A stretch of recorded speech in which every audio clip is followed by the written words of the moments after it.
कृपया चैनल को सब्सक्राइब जरूर कीजिए। न्यूज एनी टाइम मध्ये पाहूया अत्यंत महत्त्वाची बातमी। रावेर तालुक्यातील चिनावल गावात जवळपास 3,500 केळीच्या झाडांची अज्ञात व्यक्तीकडून नुकसान। अहोरात्र मेहनत घेऊन कष्ट करून जगवलेल्या उभ्या पिकांचे नुकसान, शेतकऱ्याला लाखोंचा फटका।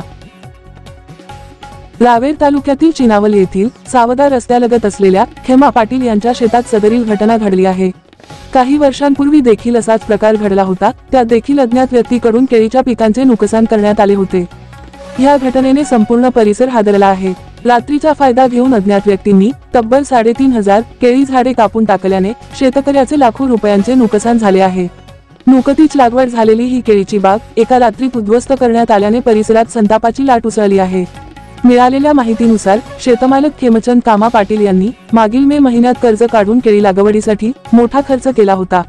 त्यात शेती मशागत पासून ते बिजवाई, ठिबक यांच्यावर मोठा खर्च झाला होता। मात्र त्यांच्या कष्टाची जाणीव न करता समाजकंटकाने 10 जुलैच्या रात्री पीक कापून फेकून दिले। झालेल्या या कृत्यामुळे सदरील शेतकरी हवालदिल झाला आहे।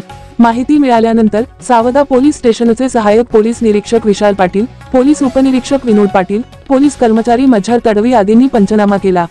शेतकऱ्याच्या फिर्यादीवरून विविध कलमान्वये गुन्हा दाखल करण्यात आला आहे।